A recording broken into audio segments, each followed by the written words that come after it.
Marcus Rodriguez woke up that Thursday morning with one simple plan. He needed to buy a truck.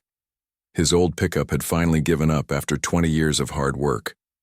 The engine made strange noises, and black smoke came from the back. His neighbor, Tom, had told him about the county livestock auction. Sometimes people brought old trucks and farm equipment to sell there too. Marcus was 62 years old and had worked in construction his whole life. He built houses, fixed roads, and repaired bridges. His hands were rough and strong from years of hard work. But 2 years ago, everything changed. His wife Elena got sick and died. After that, Marcus felt lost. He stopped working and spent most days sitting alone in his small house in rural Oklahoma. The morning was gray and wet when Marcus drove his smoking truck to the auction. Rain fell softly on the windshield. He did not like crowds, but he needed transportation. The auction yard was busy with farmers, ranchers, and dealers. They all seemed to know each other and talked loudly about cattle prices and weather. Marcus parked his truck and walked toward the main building. But something made him stop. He heard sounds coming from behind the building. Horses were making soft noises. He had never owned a horse, but Elena had always loved them. When they were young and dating, she would point to horses in fields and tell him stories about riding when she was a little girl. He decided to look at the horses before the truck auction started. Marcus walked around the building and saw rows of metal pens. Most pens held cattle, but some had horses. The horses looked healthy and strong. People examined them carefully, checking their teeth and legs. These buyers knew what they were doing. Marcus walked slowly down the row of horse pens. He saw beautiful animals with shiny coats and bright eyes. Some horses ran around their pens, showing their energy. Others stood calmly as people touched them. All the horses seemed to have visitors looking at them except one. At the end of the row in a corner pen stood a horse that made Marcus stop walking. This horse was different from all the others. She was thin, very thin. Her ribs showed through her brown coat. Her head hung low and she did not move when people walked by.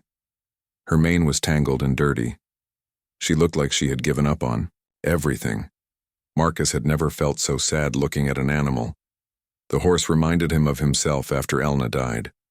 He had felt exactly like this horse looked, empty, tired, and forgotten. Other people walked past the pen without stopping.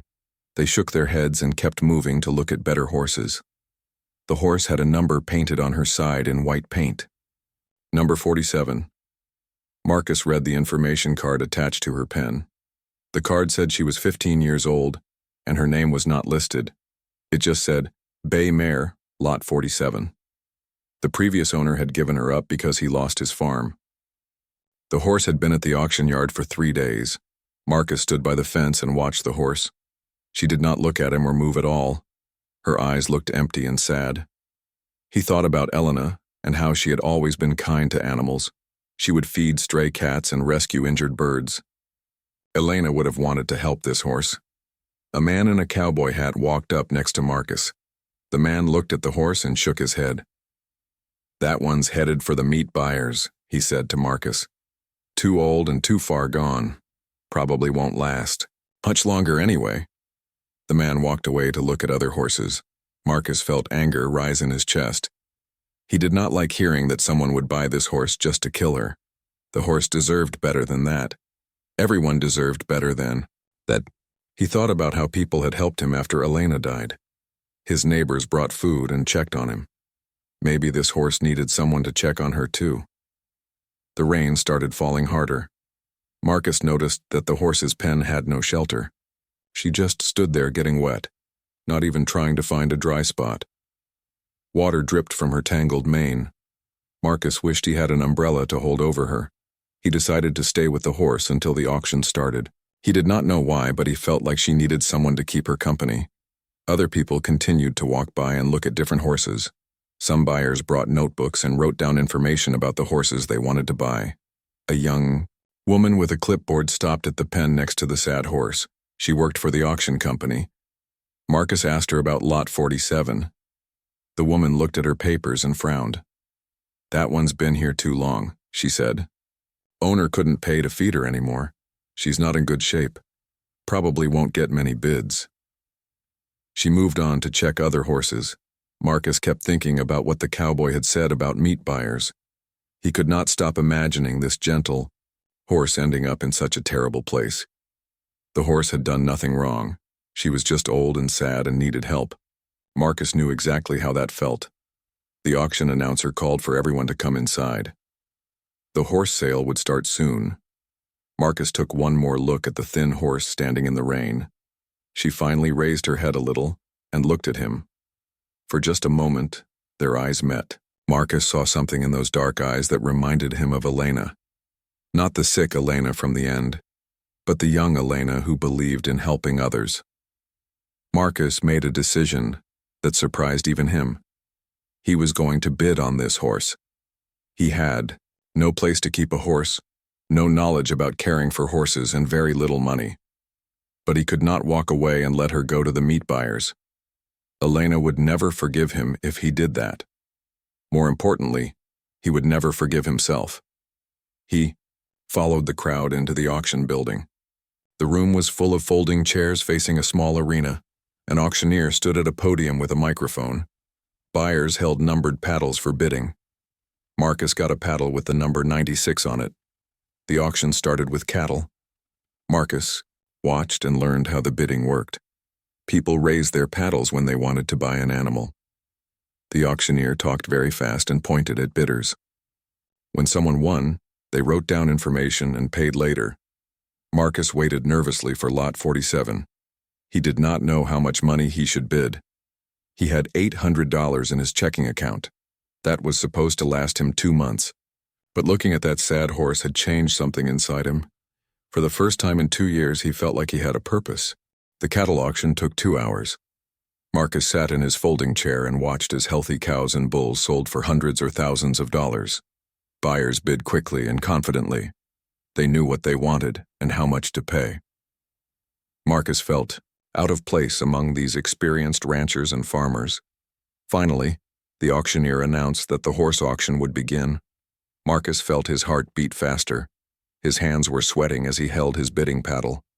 He had never bought anything at an auction before. He was not even sure he was doing the right thing. The first horses that came into the arena were beautiful and strong. A black stallion sold for $3,000.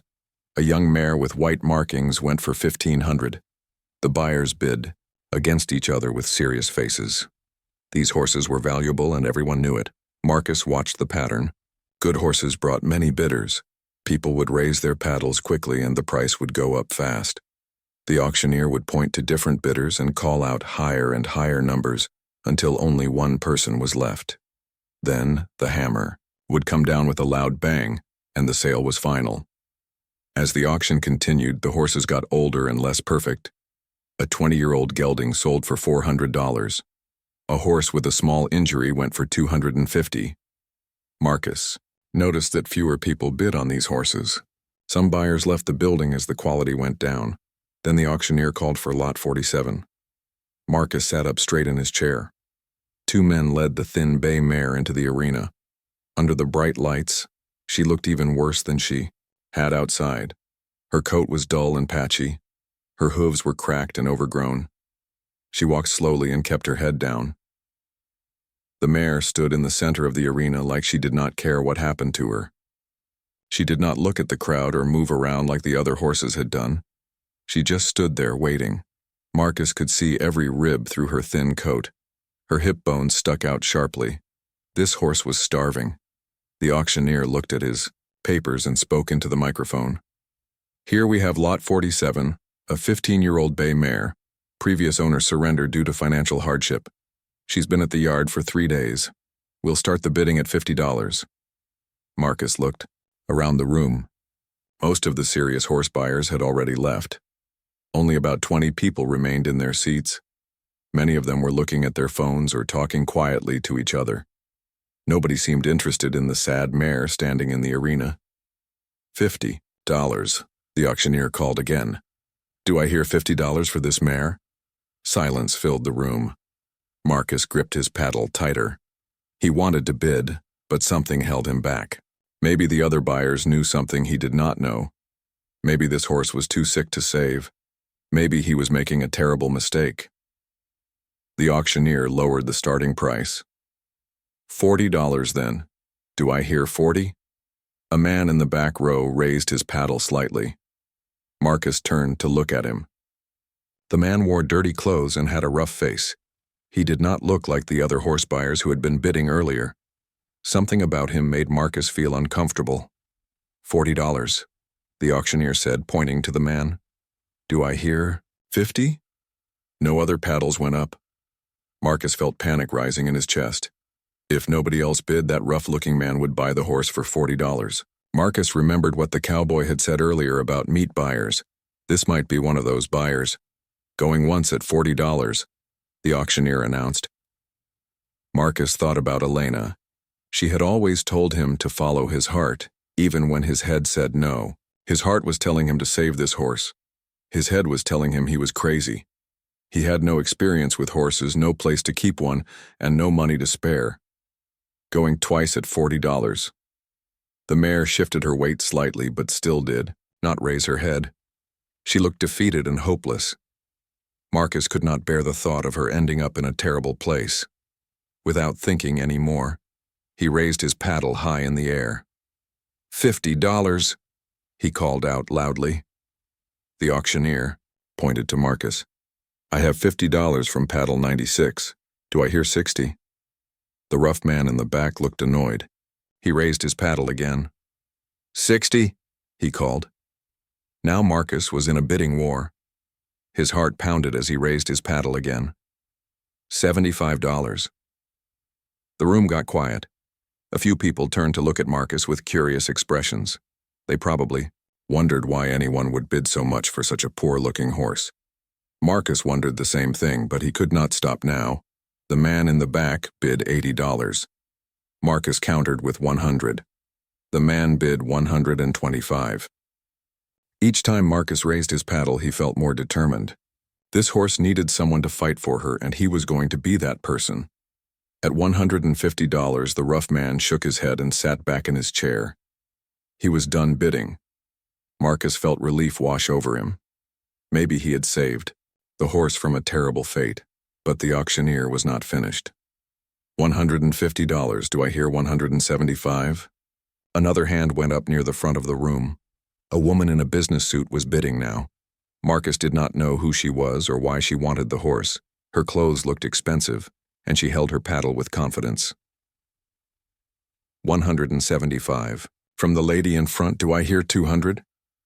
Marcus hesitated. $200 was a lot of money for him.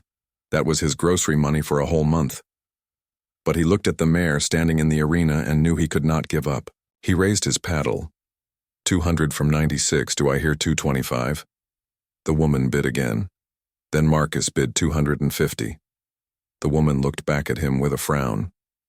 She was studying him, trying to figure out how much he would pay. Marcus stared back at her with determination. He would pay whatever it took. At $300, the woman shook her head and stopped bidding. The auctioneer looked around the room for any other bidders. Marcus held his breath and waited. $300 going once, going twice. The hammer came down with a loud bang. Sold to paddle 96 for $300. Marcus had won. He owned a horse. The thought terrified and excited him at the same time. He had just spent almost half of his savings on an animal he knew nothing about. But when he looked at the mare in the arena, he felt something he had not felt in 2 years. He felt needed. People started leaving the auction building. Marcus sat in his chair for a moment, trying to understand what he had just done. The mare was led out of the arena and back to her pen. Soon Marcus would have to figure out how to get her home and what to do with her once he got her there. An auction worker approached Marcus with paperwork. "Congratulations on your purchase," the man said. "You'll need to pay and arrange transportation. Do you have a trailer?" Marcus shook his head. He had not thought about how to transport a horse. He did not even know anyone who owned a horse trailer. The reality of his situation was starting to sink in. He had bought a horse on impulse, and now he had to figure out all the practical details. "We can help you find someone with a trailer," the worker said kindly. "There are usually folks here who transport horses for a fee. Let's get your paperwork done first." Marcus followed the man to a small office where he wrote a check for $300 plus fees. His hands shook slightly as he signed the papers. The worker gave him a receipt and ownership documents for the mare. According to the papers, he now owned a 15-year-old bay mare with no registered name. As Marcus walked back outside to see his horse, he realized he had not even thought of a name for her. Elena had always been good with names. She had named all their cats and the wild birds that visited their yard. Marcus wished she was here to help him now. But maybe, just maybe, she was helping him in her own way. Maybe Elena had guided him to this horse for a reason he did not yet understand. Marcus stood outside the auction building feeling overwhelmed. He owned a horse now, but he had no idea what to do next. The rain had stopped, but the sky was still gray and cloudy. Other buyers were loading their animals into trailers and driving away. Marcus watched them and realized how unprepared he was for this moment. The auction worker named Jim walked up to Marcus with a clipboard. "First time buying a horse?" Jim asked with a friendly smile. Marcus nodded. "First time buying anything. At an auction. I don't even know what I'm doing." Jim laughed. "Well, you picked an interesting one to start with. That mare's been here 3 days and nobody wanted her until today. You outbid some serious buyers. The lady in the suit works for a rescue organization. She probably would have taken good care of the horse." Marcus felt a moment of doubt. Maybe he should have let the rescue lady buy the horse. She probably knew what she was doing. But then he remembered the rough man who had bid first. The horse could have ended up with him instead. "What kind of rescue organization?" Marcus asked. "They take horses that nobody wants and try to find them homes," Jim explained. "Sometimes they have to put the really sick ones down if they can't be helped. Your mare might have ended up there anyway." The thought made Marcus feel better about his decision. At least now he could make sure the horse got a chance. Even if he did not know about horses, he could learn. Elena had always said that caring about something was more important than knowing everything about it. "I need to find someone with a trailer," Marcus told Jim. "I know a guy who might help you," Jim said. "His name is Pete, and he transports horses for people. Let me give him a call." While Jim made the phone call, Marcus walked over to see his horse. She was still standing in the same position, with her head hanging low. Other horses in nearby pens were eating hay, but his mare showed no interest in food. Marcus wondered when she had last eaten a good meal. "Hello, girl," Marcus said softly through the fence. "I'm Marcus. I guess I'm your new owner." The horse did not respond. She did not even look at him. Marcus had read somewhere that horses were smart animals who could sense people's emotions. If that was true, maybe she could tell he was nervous and confused. Jim walked back over with good news. "Pete can help you out. He's finishing up another delivery, but he'll be here in about an hour. It'll cost you $60 to transport her to your place." $60 was more money Marcus had not planned to spend, but he needed to get the horse home somehow. "Okay," he agreed. "I'll wait for him." "Where are you taking her?" Jim asked. "Do you have a barn and pasture set up?" Marcus felt embarrassed. "I just have a small house on 2 acres. There's no barn. I was thinking maybe I could build something quickly." Jim looked concerned. "Horses need shelter, especially in this weather, and she's going to need food and water right away. You might want to stop at the feed store on your way home." Marcus realized he had not thought about any of these basic needs. He had acted on emotion without making any plans, but there was no going back now. He had bought the horse and he was responsible for her. "What kind of food do horses eat?" Marcus asked. "Hay mostly," Jim said. "And grain.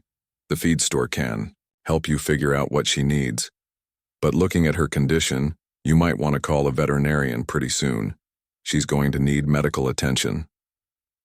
More money Marcus had not planned to spend. He was starting to understand why the other bidders had walked away from this horse.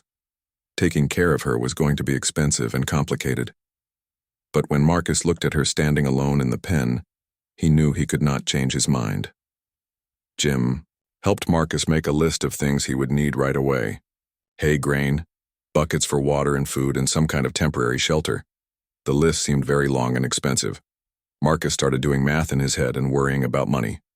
The most important thing is getting her fed and watered, Jim said, seeing Marcus's worried expression. You can figure out the rest as you go. Lots of people start with horses and learn along the way. Pete arrived an hour later driving a pickup truck with a horse trailer attached. He was a friendly man in his 50s who had been transporting horses for 20 years. Pete took one look at Marcus's mare and whistled softly. That's one sad-looking horse, Pete said. She's been through some hard times. What made you bid on her? Marcus tried to explain his feelings, but it was difficult to put into words. She reminded me of myself, he finally said. After my wife died, I felt just like that horse looks. Pete nodded with understanding. Sometimes we help animals, and sometimes they help us. Maybe this horse came into your life for a reason. Loading the mare into the trailer was easier than Marcus had expected. She walked slowly up the ramp without fighting or making noise. She seemed too tired to resist anything that happened to her. Pete secured her safely in the trailer and checked all the latches. She's a good traveler, Pete said. Some horses get excited or scared in trailers, but she's staying calm. On the drive to Marcus's house, Pete shared stories about other horses he had transported. Some had been rescued from bad situations and went on to have good lives. Others had been too sick or damaged to recover. Pete said it was hard to tell which category this mare fell into. The important thing is that someone is willing to try, Pete said. Even if things don't work out, at least she'll know someone cared about her at the end. Marcus's property was small, but had good grass and a few old oak trees for shade. Pete helped him unload the mare and watched as she stood quietly in the yard. She looked around slowly but did not try to run or explore. She just stood there like she was waiting for instructions. You need to get some temporary fencing up quickly, Pete advised. Even a sick horse can wander off and get into trouble, and you'll want to call a veterinarian tomorrow. After Pete left, Marcus stood in his yard with his new horse. The evening light was fading and he could hear cars passing on the distant road. His property felt very quiet and peaceful. For the first time in months, Marcus was not alone. The mare had not moved since Pete unloaded her. She stood near the spot where the trailer had been, as if she was waiting for someone to load her up again. Marcus approached her slowly and spoke in a gentle voice. You're home now, he told her. I know it's not much, but it's yours. No one is going to hurt you here. The horse finally raised her head and looked at him. Her dark eyes were still sad, but Marcus thought he saw a tiny spark of curiosity. Maybe she was wondering who this strange man was and why he had brought her to this place. Marcus decided to name her Hope. Elena had always said that hope was the most powerful force in the world. When everything seemed impossible, hope could still make things better. If this horse was going to recover, she would need hope. And if Marcus was going to learn how to care for her, he would need hope too. As darkness fell, Marcus brought Hope a bucket of fresh water from his house. She sniffed at it but did not drink. He promised her that tomorrow he would buy hay and grain and everything else she needed. Tonight, he would sit with her and keep her company. Marcus pulled a lawn chair out of his garage and sat near Hope under the oak trees. The night air was cool and fresh after the rain. Stars began to appear in the clearing sky. For the first time since Elena's death, Marcus felt like he had a purpose. This horse needed him, and maybe he needed her just as much. He thought about all the things he would have to learn. How to feed a horse properly, how to clean hooves, how to recognize signs of sickness. It seemed overwhelming, but Marcus had learned difficult things before. When he was young, he had learned construction work by watching experienced builders and asking questions. He could learn about horses the same way. We're both starting over, Marcus said to Hope. I guess we'll figure it out together. Marcus woke up early the next morning and rushed outside to check on Hope. She was standing in exactly the same spot where he had left her the night before. She had not eaten the hay he had bought from the feed store or drunk any water. The sight worried him deeply. During the night, Marcus had done something he rarely did anymore. He had prayed. He asked Elena to help him know what to do for this horse. He felt foolish talking to someone who could not answer back, but it made him feel less alone with his new responsibility. Hope looked even worse in the morning sunlight. Her coat seemed duller, and her breathing looked shallow. Marcus could count every rib on her sides. He had no experience with horses, but he knew this animal was in serious trouble. Marcus called the veterinarian's office as soon as it opened. The receptionist told him that Dr. Sarah Chen could come out that afternoon. Dr. Chen specialized in large animals and had been treating horses in the county for 15 years. The visit would cost $150, plus the cost of any medicines or treatments. While he waited for the vet, Marcus tried to encourage Hope to eat and drink. He moved the water bucket closer to her and offered her different types of hay. Nothing worked. She would sniff at the food but turn away without taking a bite. Marcus began to panic. What if she was dying? Marcus called his neighbor Tom, who had suggested the auction in the first place. Tom came over to look at Hope and shook his head sadly. "Marcus, I think you got taken advantage of," Tom said gently. "This horse is in terrible shape. Someone should have warned you not to bid on her." "The auction worker did warn me," Marcus admitted, "but I couldn't let her go to the meat buyers." Tom understood, but was worried about his friend. Taking care of a healthy horse is expensive and hard work. A sick horse like this could cost you thousands of dollars and still not survive. Are you prepared for that? Marcus was not prepared for anything. He had acted on impulse and emotion, but looking at Hope standing quietly in his yard, he knew he could not give up on her after one day. "I have to try," he told Tom. Dr. Chen arrived at 2 o'clock that afternoon. She was a small woman with kind eyes and gentle hands. She had seen many horses in poor condition, but Hope's case was particularly sad. Dr. Chen approached the mare slowly and began her examination. "How long has she been like this?" Dr. Chen asked as she listened to Hope's heart with a stethoscope. "I just bought her yesterday," Marcus explained. "She was at the livestock auction for 3 days before that." Dr. Chen checked Hope's teeth, eyes, and hooves. She took the mare's temperature and examined her coat for parasites. The more she looked, the more concerned her expression became. Finally, she stepped back and faced Marcus with serious news. "This horse is severely malnourished," Dr. Chen said. "She probably weighs about 300 pounds less than she should. Her hooves are infected and have not been trimmed in months. She has internal parasites and shows signs of depression." Marcus felt his heart sink. "Can you help her?" "I can try," Dr. Chen said carefully. "But I have to be honest with you. This horse is in critical condition. Even with proper care, she might not survive, and the treatment will be expensive and take many months." Dr. Chen explained what Hope would need: special feed to help her gain weight slowly, medicine for the parasites, treatment for her infected hooves, regular checkups and blood tests. The total cost could easily reach $2,000 or more. "There's something else," Dr. Chen said gently. "This horse seems to have given up mentally.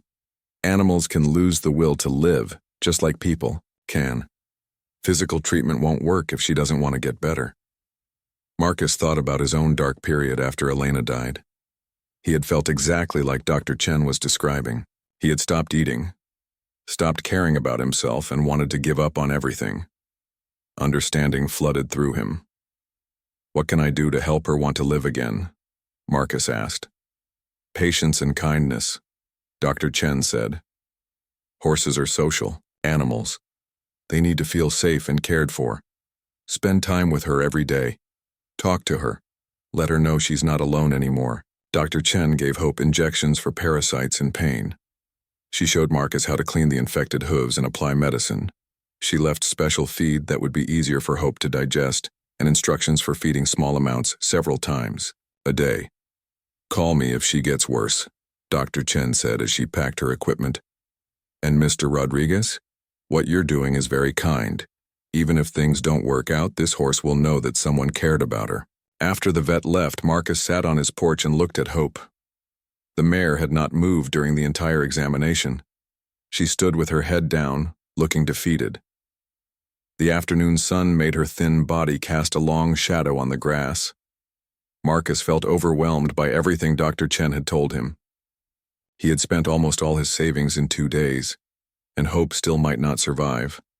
Part of him wondered if he should call the vet back and ask her to put Hope down humanely. It might be kinder than letting her suffer. But then Marcus remembered something Elena used to say when he was discouraged about work or money problems. "Every day above ground is a gift," she would tell him. "As long as there's breath, there's hope." Marcus decided to follow Dr. Chen's advice about spending time with Hope. He brought a lawn chair outside and sat near the mare. At first he did not know what to say. He felt foolish talking to an animal. But gradually, words began to come. "I know you're scared," Marcus said softly. "I've been scared too. After my wife Elena died, I didn't want to eat or do anything. I felt like giving up every day." Hope's ears twitched slightly at the sound of his voice, but she did not raise her head. Marcus continued talking. "Elena was the best person I ever knew. She made everything better just by being there. When she got sick, I didn't know how to help her. I felt useless and angry. The sun was getting lower in the sky." Marcus brought a jacket outside and continued his one-sided conversation. He told Hope about his construction work, about the houses he had built with his own hands. He talked about Elena's garden and how she grew the most beautiful flowers in the neighborhood. "Elena always wanted a horse," Marcus said. "When we were young and saving money for our house, she would joke about getting a horse instead. I thought she was crazy. Horses were expensive and complicated, but maybe she knew something I didn't." As darkness fell, Marcus noticed that Hope had shifted her position slightly. She was still standing in almost the same spot, but she had turned her body so she was facing him. It was a small change, but it gave Marcus encouragement. "I don't know much about horses," Marcus admitted to Hope. "But I know about feeling hopeless, and I know that sometimes one person believing in you can make all the difference." Marcus brought Hope fresh water and a small amount of the special feed Dr. Chen had left. To his surprise, Hope sniffed at the food for a longer time than before. She still did not eat, but her interest seemed slightly stronger. Before going inside for the night, Marcus gently touched Hope's neck. Her skin was warm under his hand and he could feel her breathing. She was still alive, and that was something. Tomorrow he would sit with her again and continue talking. He would give her time to understand that she was safe now. Inside his house, Marcus called Dr. Chen's office and left a message. He wanted to know if there were any books about horses he should read. He also wanted to ask about building a simple shelter. If Hope was going to stay, she needed protection from rain and wind.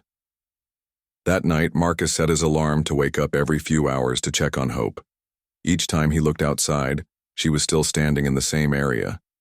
She had not wandered away or lain down. Marcus took this as a positive sign. Maybe she was starting to trust that this place was safe. As Marcus lay in bed, he thought about the changes in his life over the past 2 days. 3 days ago, he had been a lonely man with no purpose. Now he was responsible for a living creature who depended on him completely. The responsibility was frightening, but it was also the first thing that had made him feel truly alive since Elena's death. Marcus fell asleep thinking about Elena and hoping that somehow she approved of what he was doing. He had bought the Saddest horse at the auction, and now they were both trying to find reasons to keep going. Maybe that was exactly what both of them needed. 3 weeks passed slowly. Every morning, Marcus woke up wondering if Hope would still be alive. Every morning, he found her standing in the same general area of his yard, looking thin and sad but breathing. Small victories, Dr. Chen had called them when Marcus phoned with worried questions. Marcus had fallen into a routine with Hope. He woke up at sunrise and checked on her first thing. Then he would bring fresh water and a small amount of feed. Hope still ate very little, but she had started drinking water regularly. Dr. Chen said this was a good sign. After breakfast, Marcus would sit outside with Hope for an hour. He brought a lawn chair and his morning coffee and talked to the mare while she stood nearby. At first, Marcus had felt silly talking to an animal, but as the days went by, it became natural. Hope was a good listener who never interrupted or judged. Marcus told Hope stories about his life with Elena. He described their first house, a small place with a leaky roof that they had fixed together. He talked about learning to build things with his hands and the satisfaction of creating something useful. He shared memories of Elena's cooking and her terrible jokes that always made him laugh anyway. "She would have loved you," Marcus told Hope one morning. Elena had a soft spot for anything that needed help. She once brought home a 3-legged cat and nursed it back to health. That cat lived with us for 12 years. Hope would stand quietly during these conversations. Her ears would move toward Marcus when he spoke, which Dr. Chen said meant she was listening. Sometimes Marcus thought he saw a flicker of interest in her dark eyes, but it was hard to be sure. The biggest challenge was getting Hope to eat enough. Dr. Chen had explained that starving horses needed to gain weight very slowly. Too much food too fast could actually kill them. So Marcus offered small amounts of special feed several times a day. Hope would nibble at it but rarely finished a full portion. Marcus tried different approaches. He mixed the feed with molasses to make it sweeter. He offered hay at different times of day. He even tried hand-feeding Hope, holding small amounts of grain in his palm. Nothing seemed to increase her appetite significantly, but there were tiny improvements. Hope's coat looked slightly less dull. Her breathing seemed stronger. And most importantly to Marcus, she had started responding to his presence. When she heard his truck coming up the driveway, her ears would perk up. When he walked outside, she would raise her head and look at him. Dr. Chen came for a second visit at the end of the 3rd week. She examined Hope carefully and took blood samples. The results showed that Hope's nutrition levels were improving slowly. The parasite treatment had worked. Her infected hooves were healing. "She's gained about 20 pounds, Dr. Chen told Marcus. "That's not much, but it's progress. The important thing is that she's moving in the right direction." Marcus felt relieved, but still worried. "She barely eats anything. How can I get her to eat more?" "Patience," Dr. Chen said. "Her stomach has shrunk from not eating properly for so long. As she gets stronger, her appetite should improve.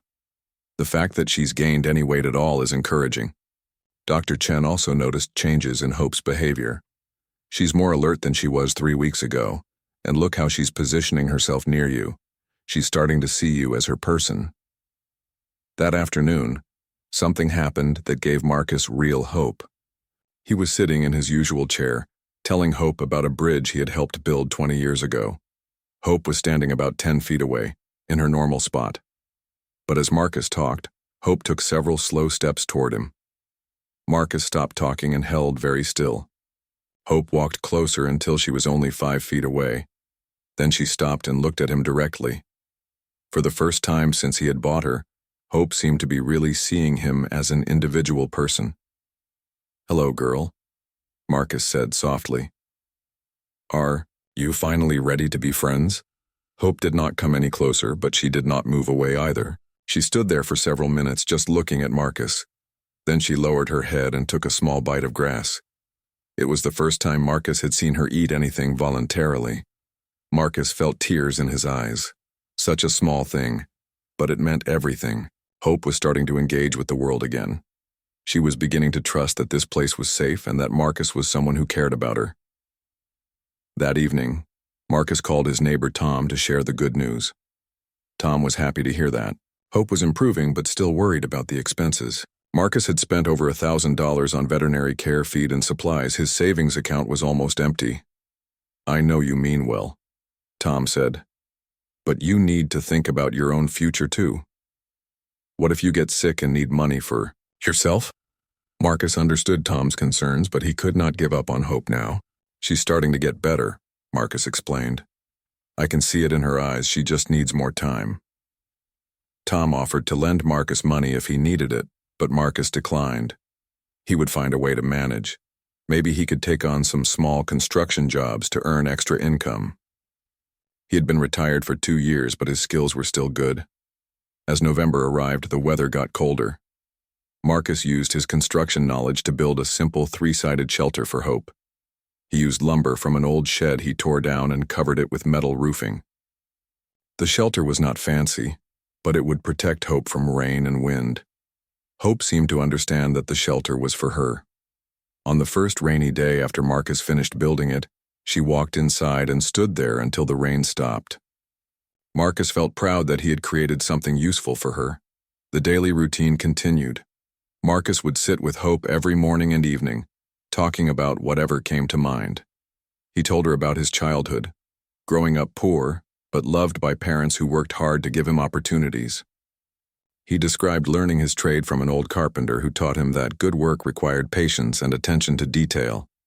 "That's what you need too," Marcus told Hope one cold morning. "Patience and attention. We're going to take this one day at a time until you're strong again." Hope had been listening to these conversations for weeks, and Marcus began to notice that she responded differently to different topics.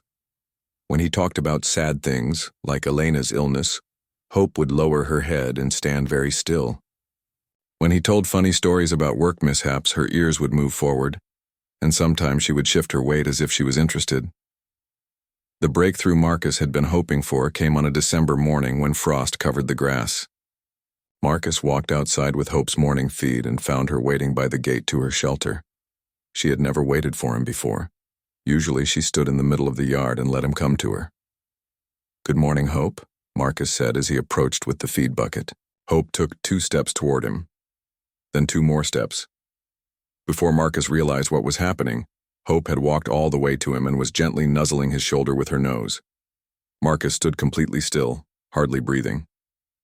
Hope's soft nose touched his jacket, and he could feel her warm breath on his neck. After months of keeping her distance, Hope was finally reaching out to make physical contact. "That's my girl," Marcus whispered. "I knew you were still in there somewhere." Hope stepped back after a few seconds, but the connection had been made. She had chosen to trust Marcus enough to touch him. For a man who had felt completely alone for 2 years, that gentle nuzzle meant everything. From that day forward, Hope greeted Marcus every morning. She would walk to him when he came outside and allow him to pet her neck and shoulders. She began eating larger portions of feed and even started eating grass regularly. Her body was filling out slowly, and her coat was developing a healthier shine. Dr. Chen was amazed at Hope's progress during her next visit. "I've seen horses recover from malnutrition before, but the change in her attitude is remarkable. She's not the same animal I examined 3 months ago." Marcus knew that Dr. Chen was right. Hope was transforming before his eyes. But what surprised Marcus even more was how much he had changed too. Taking care of Hope had given him a reason to get up every morning. He was eating regular meals again and sleeping better at night. For the first time since Elena's death, Marcus felt like himself again. "She saved me just as much as I saved her," Marcus told Dr. Chen. The veterinarian smiled. "That's how it works sometimes. We think we're rescuing animals, but they end up rescuing us right back."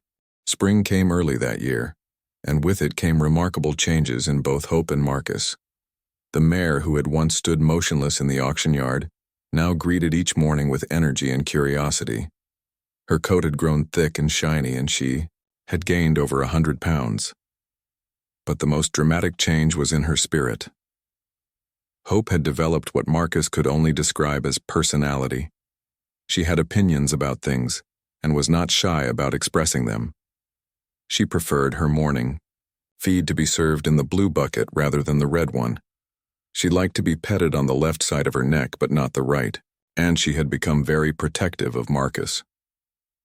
One morning, a delivery truck pulled into Marcus's driveway. Hope immediately positioned herself between Marcus and the truck, watching the driver with alert eyes. She did not seem aggressive, but she was clearly ready to defend Marcus if necessary. The delivery driver commented that he had never seen a horse act like a guard dog before. "She thinks she's taking care of me," Marcus explained, feeling touched by Hope's loyalty. Marcus had also changed in ways he had not expected. Caring for Hope had forced him to develop a routine and stick to it. He woke up early, ate regular meals, and spent hours outside every day. The physical activity and fresh air had improved his health significantly. His doctor was amazed at his latest checkup results, but the biggest change was in Marcus's outlook on life. For 2 years after Elena's death, he had felt like his useful life was over. Now he felt needed and important again. Hope depended on him completely, and that responsibility had given him a sense of purpose he thought he had lost forever. Marcus had also made new friends through Hope. Dr. Chen had introduced him to other horse owners in the area. These people had become a support network, offering advice and help when Marcus needed it. He particularly enjoyed talking with an elderly woman named Betty, who had been raising horses for 50 years. "Horses choose their people," Betty told Marcus during one of her visits. "Hope didn't just recover her health with you. She bonded with you. That's something special that doesn't happen often." Betty was right. The connection between Marcus and Hope had grown deeper than Marcus had thought possible. They seemed to understand each other's moods and needs without words. When Marcus felt sad or lonely, Hope would come to him and rest her head on his shoulder. When Hope was restless or anxious, Marcus could calm her by talking softly and stroking her neck. This understanding became most clear during thunderstorms. Hope was terrified of loud noises, probably from trauma in her past. During the first storm after she had recovered, Hope trembled and refused to go into her shelter. Marcus sat with her in the rain for 2 hours, talking to her and keeping her calm. After that night, Hope seemed to understand that Marcus would never abandon her during frightening times. When storms approached, she would walk to wherever Marcus was and stay close to him. In return, Marcus made sure to be available whenever Hope needed comfort. The bond worked both ways. On days when Marcus felt particularly sad about Elena, Hope seemed to sense his mood. She would stay closer to him than usual and would often rest her nose on his arm or shoulder. These gestures of comfort from Hope helped Marcus through his difficult moments. Marcus began to realize that Hope was not just a pet or even a companion. She had become his partner in healing. They were helping each other overcome trauma and find reasons to enjoy life again. The responsibility of caring for Hope had pulled Marcus out of his depression. The love and trust Hope showed him had restored his confidence in his ability to make a positive difference. As summer approached, Dr. Chen declared Hope to be in excellent health. Her weight was normal for her age and size. Her hooves were strong and properly trimmed. Most importantly, her blood work showed that she was thriving nutritionally. The transformation was complete from a medical standpoint. "I have to admit, I didn't think she would make it," Dr. Chen told Marcus during Hope's 6-month checkup. "When I first examined her, I thought the kindest thing might be to put her down. I'm so glad you decided to fight for her." Marcus was proud of what they had accomplished together, but he also worried about the future. Hope was now a healthy 15-year-old horse, which meant she could live another 10 to 15 years. Marcus was 63 and had limited income. Could he afford to care for Hope for that long? These practical concerns weighed on Marcus's mind, but he could not imagine life without Hope now. She had become the center of his daily routine and the source of his happiness. When people asked him about retirement plans or suggested he might want to travel, Marcus could not picture leaving Hope behind. The solution came from an unexpected source. Betty, the elderly horsewoman who had become Marcus's friend, made him an offer during one of her visits. Betty owned a large ranch with several horses, but she was getting too old to manage everything alone. She needed someone reliable to help with daily care of the animals. "I can't pay much," Betty told Marcus, "but I can provide free hay and veterinary care for Hope. And there's a small apartment above the barn where you could live if you wanted, too."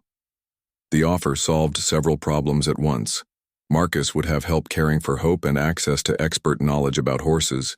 He would also have a purpose beyond just caring for one animal, and the financial benefits would allow him to provide for Hope's needs without depleting his savings. But Marcus hesitated to accept Betty's offer. His small house held many memories of Elena. Leaving it would feel like leaving Elena behind. When he shared these concerns with Betty, she understood completely.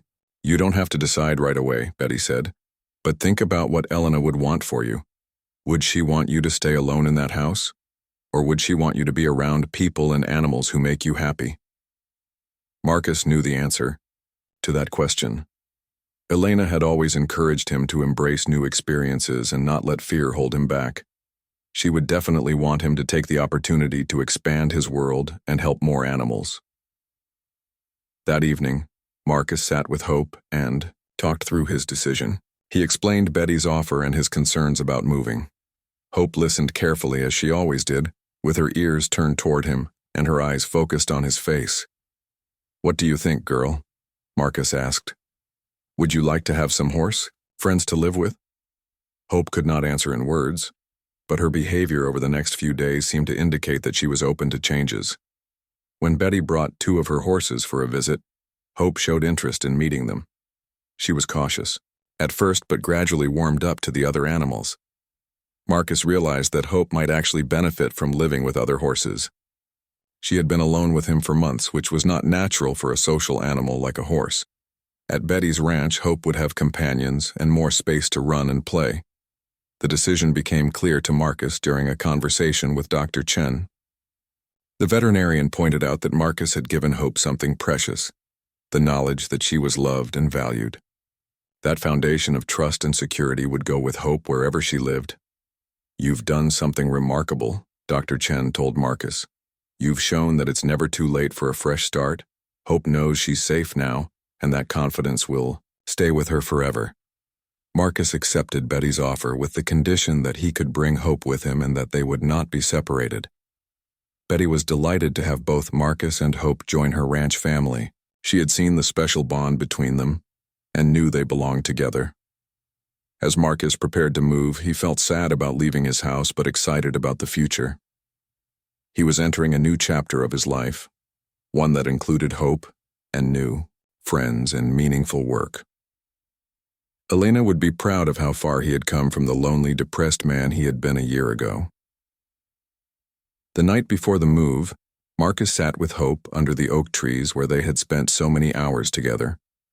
He thanked her for everything she had given him: purpose, companionship, and the reminder that love could heal even the deepest wounds. "We're going to have new adventures," Marcus told Hope, "but we'll always have each other." Hope nuzzled his shoulder gently as if she understood and approved of their new beginning together.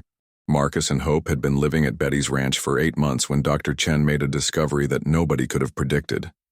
It was a routine checkup, the kind Hope had been getting regularly since her recovery. Marcus expected nothing more than confirmation that Hope continued to be healthy and strong. The appointment was scheduled for a Tuesday morning in early fall. The weather was crisp and clear, with golden leaves falling from the oak trees around Betty's property. Hope seemed relaxed and content as Dr. Chen arrived with her medical equipment. Betty joined Marcus to watch the examination.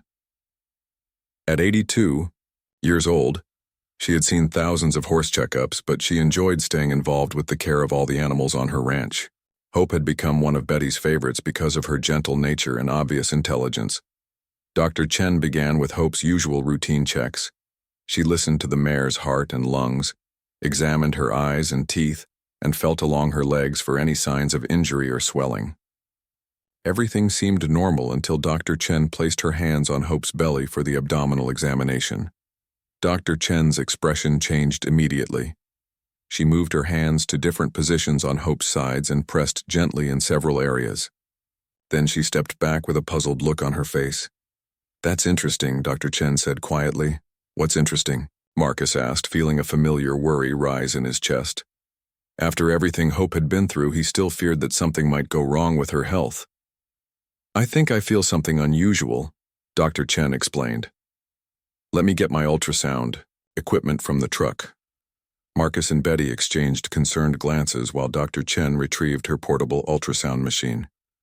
Hope stood calmly during the wait, unaware that anything important was happening. She seemed more interested in the grass at her feet than in the medical examination. Dr. Chen returned with the ultrasound equipment and applied gel to Hope's belly. She moved the ultrasound probe slowly across Hope's sides, studying the screen intently.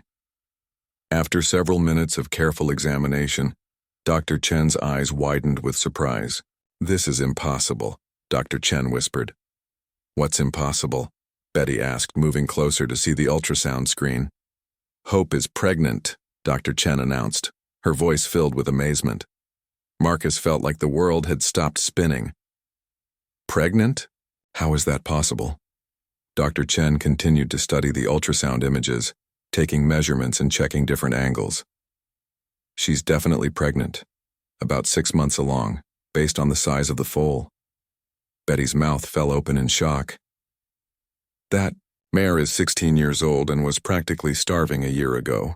How could she possibly be carrying a healthy pregnancy?" Marcus could not speak. He stared at Hope, trying to process what Dr. Chen had just told them. Hope was going to have a baby. After everything she had been through, after nearly dying from neglect and starvation, she was pregnant with a foal. "Are you absolutely certain?" Marcus finally managed to ask. Dr. Chen nodded and pointed to the ultrasound screen. "See this shape here? That's the foal, and this movement shows the heartbeat. There's definitely a healthy baby in there," Betty shook her head in disbelief. "In 50 years of raising horses, I've never seen anything like this. Mares her age rarely get pregnant, and after the condition she was in when Marcus found her, it should have been impossible." Dr. Chen explained that Hope's remarkable recovery had apparently restored her reproductive system to a level rarely seen in older mares. The combination of proper nutrition, medical care, and emotional healing had brought Hope back to full health in every way possible. "But how did she get pregnant?" Marcus asked. "She's been with me the whole time, and there haven't been any stallions around." Betty thought for a moment, then remembered something important. "About 6 months ago, my neighbor's stallion got loose and was running around the area for 2 days before they caught him. He must have gotten to Hope during that time." Marcus remembered that incident. Hope had seemed restless and excited for several days, but Marcus had assumed she was just responding to the spring weather. He had no idea that anything significant had happened during those 2 days. "The timing fits perfectly," Dr. Chen confirmed. "Conception would have occurred about 6 months ago, which matches when the stallion was loose." Marcus sat down heavily on a nearby fence post, overwhelmed by the news. Hope was not just pregnant. She was carrying the foal of a champion stallion from the neighboring ranch. Betty knew that stallion well and said he had excellent bloodlines and a gentle temperament. "This is a miracle," Betty said softly. "After everything Hope has been through, she's going to be a mother." Dr. Chen continued her examination to make sure both Hope and the foal were healthy. All the measurements indicated normal development, and Hope's body condition was excellent for supporting a pregnancy. The foal's heartbeat was strong and regular. "I have to ask," Dr. Chen said to Marcus, "did you have any idea this was happening?" Marcus thought back over the past few months. Hope had been eating more than usual, but he had attributed that to her continued recovery and the cooler weather. She had seemed more protective of her personal space lately, but Marcus had thought she was just asserting her personality as she grew more confident. "I noticed some changes," Marcus admitted, "but I thought they were just part of her ongoing recovery. I never imagined she could be pregnant." Betty was already making plans in her mind. "We'll need to set up a special birthing stall and arrange for extra veterinary care. Foaling at her age will require careful monitoring." Dr. Chen agreed that Hope would need special attention during the remainder of her pregnancy and delivery. Older mares faced higher risks during foaling, but Hope's excellent health gave her a good chance of delivering safely. "When is the foal due?" Marcus asked. Dr. Chen did some calculations based on the ultrasound measurements. "Probably in about 3 months, sometime in late winter or early spring. We'll need to watch her carefully as the time approaches." As the news sank in, Marcus felt a mixture of excitement and worry. He was thrilled that Hope would have a baby, but he was also concerned about the risks to her health. After everything they had been through together, the thought of losing Hope during childbirth was terrifying. Betty seemed to read his thoughts. "Hope is strong now," she reminded Marcus. "She's not the same broken-down mare you bought at that auction. She's healthy and well cared for. She can do this." Dr. Chen packed up her equipment and left detailed instructions for Hope's care during pregnancy. The mare would need extra nutrition and gentle exercise. Most importantly, she would need to be kept calm and stress-free as her due date approached. After Dr. Chen left, Marcus spent the afternoon sitting with Hope and trying to absorb the incredible news. The mare who had been hours away from death a year ago was now carrying new life. It seemed impossible, but the ultrasound images proved it was real. "You never stop surprising me," Marcus told Hope, stroking her neck gently. "First, you taught me how to live again, and now you're going to be a mother." Hope seemed to sense that something important had happened during the veterinary visit. She stayed close to Marcus for the rest of the day, occasionally nuzzling his shoulder, as if seeking reassurance. That evening, Marcus called Dr. Chen with questions that had occurred to him after she left. Was Hope too old for pregnancy? Would the foal be healthy? What signs should he watch for that might indicate problems? Dr. Chen patiently answered all his questions and reassured him that while Hope's pregnancy was unusual, it was not necessarily dangerous. With proper care and monitoring, both Hope and her foal had excellent chances of being healthy. This is really quite remarkable, Dr. Chen told Marcus. In my 15 years of practice, I've never seen such a complete recovery followed by a successful pregnancy in a mare Hope's age. She's defied every expectation. As Marcus went to bed that night, he thought about all the impossible things that had happened since he first saw Hope at the auction. A dying horse had returned to full health. A lonely, depressed man had found purpose and joy again. And now, against all odds, new life was growing inside the mare who had already given Marcus so much. Marcus fell asleep wondering what Elena would think about Hope's pregnancy.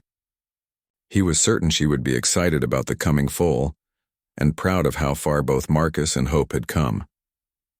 The future held new challenges and uncertainties, but also the promise of new beginnings and the continuation of Hope's incredible story. The winter months passed slowly as Marcus, Betty, and Dr. Chen carefully monitored Hope's pregnancy. Despite her age, Hope seemed to handle the pregnancy well. She ate heartily, moved with purpose around the pasture, and maintained the gentle, trusting personality that had developed during her recovery. Marcus had become an expert at reading Hope's moods and needs. He could tell when she was uncomfortable and wanted extra attention, or when she preferred to be left alone to rest. As her due date approached, Hope seemed to understand that something important was about to happen. She stayed closer to the barn and appeared more alert than usual. Dr. Chen visited every 2 weeks during the final months of pregnancy. Each examination showed that both Hope and her foal were developing normally. The baby's heartbeat remained strong, and Hope's body was handling the stress of pregnancy remarkably well for a mare her age. "She continues to amaze me," Dr. Chen told Marcus during a late February visit. "Everything looks perfect. The foal should arrive within the next few weeks." Betty had prepared a special birthing stall with extra bedding and good lighting.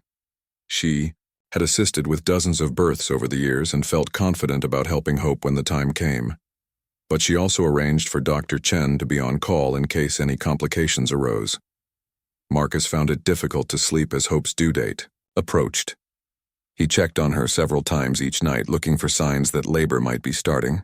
Hope seemed calm and patient, as if she trusted that everything would work out properly. The big day arrived on a mild morning in early March, exactly 2 years after Marcus had first bought Hope at the auction. Marcus woke up early and went to the barn for his usual morning check. Hope was standing in her stall, but something was different about her behavior. Hope was restless and kept looking at her sides. She would lie down for a few minutes, then stand up and walk in small circles. Marcus had read enough about horse births to recognize these as early signs of labor. Marcus immediately called Betty and Dr. Chen. Betty arrived within minutes, having been prepared for this moment for weeks. Dr. Chen was already on her way to another emergency call but promised to come as soon as possible. "This is it," Betty said excitedly as she examined Hope. "She's definitely in labor. First babies usually take their time, so we probably have several hours." Marcus felt nervous excitement as he watched Hope go through the early stages of labor. She seemed to know exactly what to do by instinct. She would lie down when contractions came, then stand and walk when they passed. Her breathing was steady, and she appeared calm despite the obvious discomfort. Betty stayed with Hope constantly, monitoring her progress and offering gentle encouragement. Marcus helped by keeping fresh water available and making sure the stall remained clean and comfortable. As the hours passed, Hope's contractions became stronger and more frequent. "She's getting close now," Betty announced around noon. "The foal should arrive within the next hour or two." Dr. Chen arrived just as Hope entered the final stage of labor. The veterinarian quickly examined Hope and confirmed that everything was progressing normally. Soon they could see the foal's front hooves beginning to appear. "This is the critical time," Dr. Chen explained to Marcus. "But Hope is doing everything right. She's a natural at this." Marcus watched in amazement as Hope gave birth to her foal. Despite his nervousness, the process seemed peaceful and natural. Hope worked steadily through each contraction, and within 30 minutes, a beautiful bay colt slipped into the world. The foal was small but perfectly formed, with a dark coat that matched his mother's coloring. He had a white star on his forehead and 4 white socks on his legs. As soon as he was born, the colt began moving and trying to lift his head. "He's gorgeous," Betty whispered, tears in her eyes. "And he looks strong and healthy." Dr. Chen quickly examined the newborn colt while Hope rested from her labor. The foal's breathing was clear, his reflexes were normal, and his legs appeared straight and strong. Within minutes of birth, he was trying to stand up. Hope seemed exhausted but content. She turned her head to look at her baby and made soft, nickering sounds. When the colt struggled to stand, Hope encouraged him with gentle touches of her nose. "She knows exactly what to do," Dr. Chen observed. "Her maternal instincts are perfect." After about 20 minutes of trying, the colt managed to stand on his wobbly legs. He was unsteady at first, but quickly gained confidence. Hope stood up as well and began cleaning her baby with her tongue. Marcus felt overwhelmed watching Hope with her foal.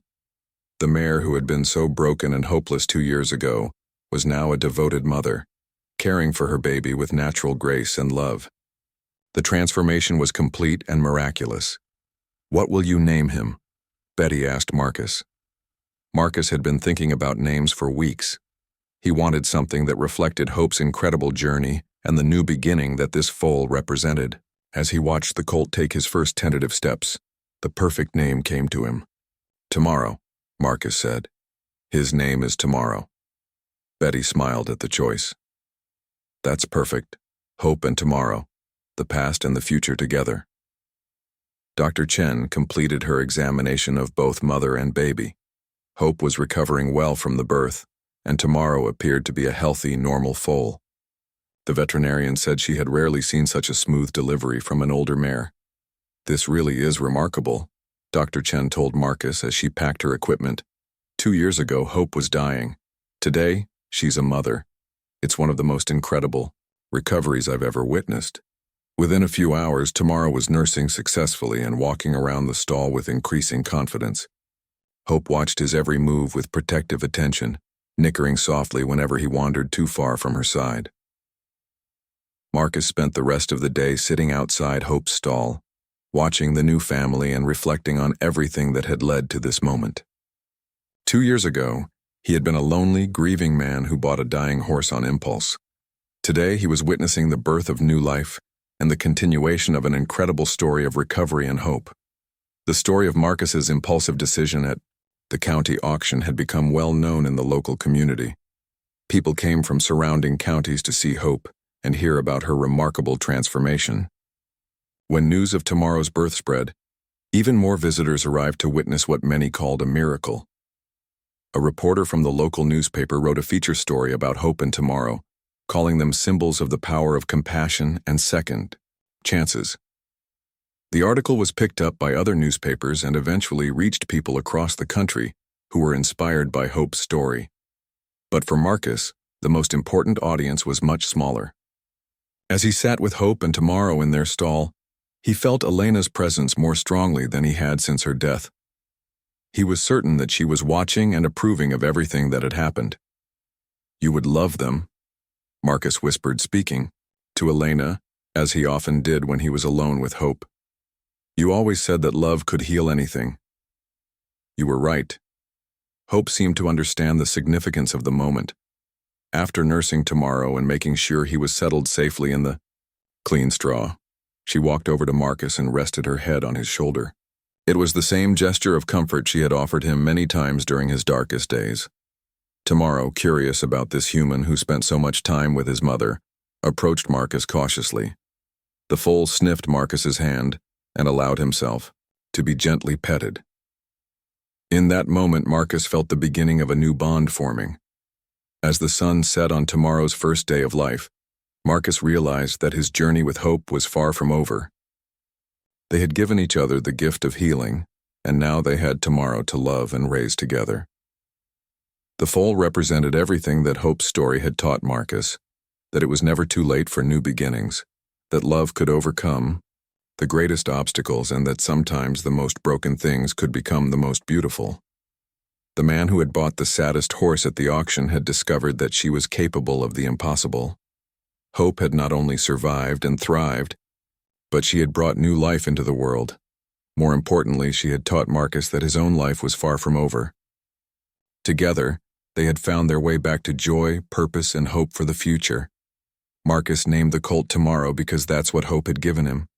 The promise that tomorrow could be better than today, that healing was possible, and that love could create miracles.